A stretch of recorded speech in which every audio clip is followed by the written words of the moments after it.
Hey guys, welcome back to ArtosisCasts. We're doing a deep dive right now. This is day number 2 of ForGG's play to see what type of shape he's in right now. The guy is grinding like mad. We just saw a TVZ where he did end up beating Radeon. It was a very weird build, very weird looking game, but it worked out really well for ForGG. He did a fantastic job with it. I'm impressed. I really didn't think it would look like it did. But then I went into his profile and saw, oh, he's played MadYellow. So we're going to go ahead and check out ForGG versus MadYellow. MadYellow is one of the stronger amateur Zergs. He has not yet been in an ASL or anything like that.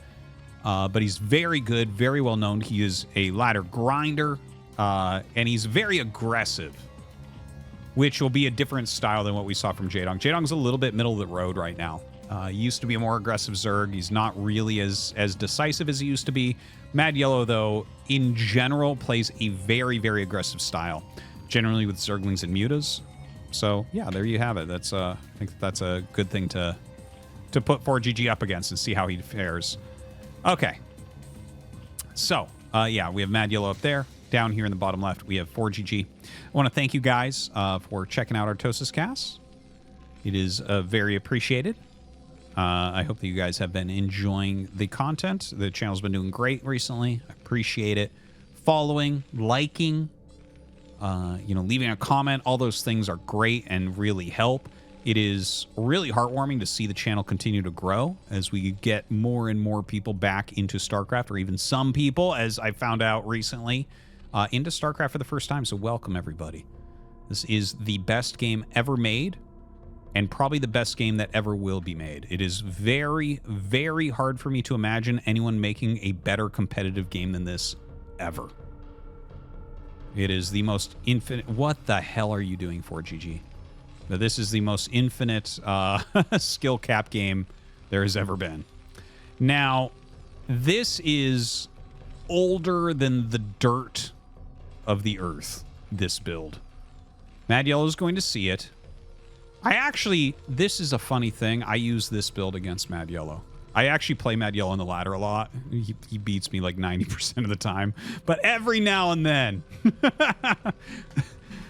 So this is a 2-Rax Academy rush on one base.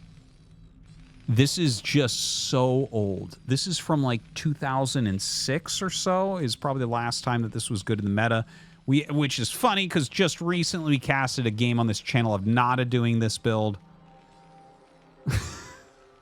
Nada, of course, is a player who was winning Star Leagues in 2002, so it makes sense, right? That's like a build from his era.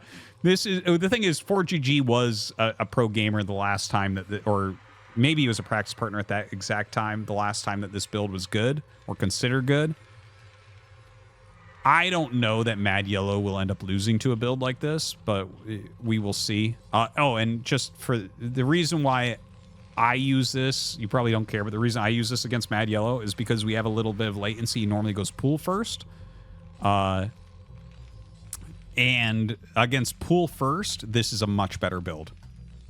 Against hatch first, their economy gets up and they can get creep colonies down and sunken colonies down very easily. Whereas if you go 2-Rax right away against like a pool first, when you get about 5 Marines, you can just start walking across the map, and it puts a lot of pressure because they don't have as many larvae. Their hatchery might not be ready, that type of thing. They've already sacrificed some of their economy. But in this situation, I think it's a lot harder, where your opponent has gone hatchery first. Like, all he has to do is have enough Sunkens for the first wave and then go up to Mutalisks, and you're just kind of like, ugh. Ugh. I'm on 1 base economy against Mutas. That's not good, right? Like, the worker count is not that different. He's got the Lings right in front. If he starts Sunkens, right now he needs to start Sunkens. Yeah, those are going to be up. Well, if he stims... The thing is, if there's, like, no more Lings made, you can actually just stim across the map and target these down. But there's already going to be one. Yeah, this doesn't look good for ForGG, in my opinion. We'll see. This is actually how maps are balanced, by the way. You have to make sure that as Terran leaves their natural, you can make Sunkens that finish before they get there with the bio. If you couldn't do that, it's a Terran map. And we haven't had a map like that in years and years and years. Okay, so, yeah, this is not even close.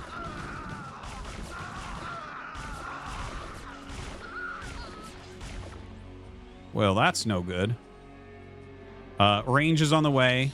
eBay is on the way.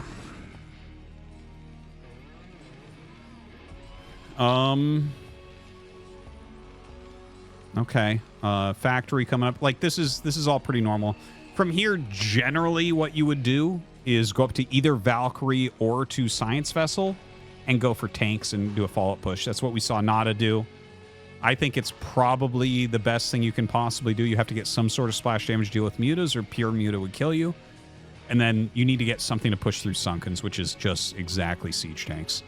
So you don't have like a lot of options. The only other option I can think of is if your opponent goes too aggressively with the mutas, you could just go Vessel or Valkyrie while taking a natural expansion. And if they've spent too lavishly on their Mutalisks and not focused on getting a bit more economy, you can kind of catch up and be in a funny position where suddenly you have so much splash damage and they just aren't ready for it.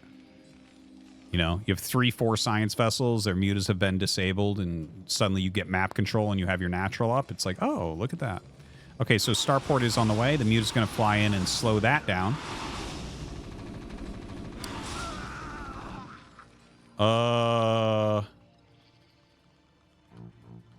That's a close battle. If he brings any extra units, if MadYellow brings any extra units, he'll hold that. Yes, he's getting a few mutas out. He's about to have 5 sunks.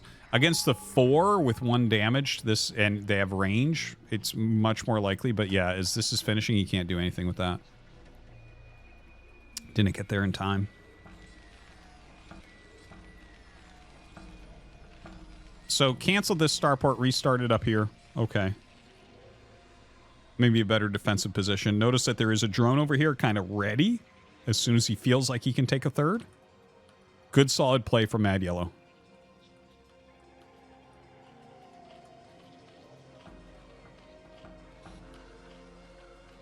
Okay, catches an Overlord. Okay, that's good. That's good. That's really good.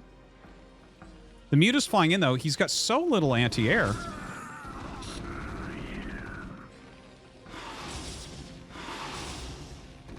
Yeah, this just isn't gaining him any value at the moment.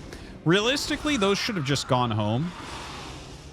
Like, yeah, okay, he's going to GG. That was a really, really anticlimactic game. It is a garbage build. There's a reason why this hasn't really been used professionally since about 2006. You know, we are in 2024. Like, in 2007, this stuff stopped working. So the fact that we still have people mixing it in is like, huh. Like, as soon as... The thing is, even if this worked in the meta, like, momentarily, it would not take long to figure out that, like, yes, you just make sure you have enough Sunkens, and you do continue to improve your economy somewhat. And then the mutas come. The thing is... Okay, so here's where ForGG went a bit wrong. Okay? The first move out he had to do, but there was 4 Sunkens. He shouldn't have actually engaged. But then, when he moved out again and forced 2 more Sunkens, either... immediately send off a couple units to find if there's another hatchery, or just go directly home, probably both. But you have to go home to support your main base against the Mutalisks, because it's not like, okay, so the Bioforce standing here, let's say he has 3 Sunkens and his Muta's back here and your Bioforce is standing here. You can just stay here, because once the Mutas fly away, you can go up and bust. When they have 6 sunken colonies, that force, this force that's over here right now, it literally was never going to bust this. So keeping it on the map has 0 value. 0 value.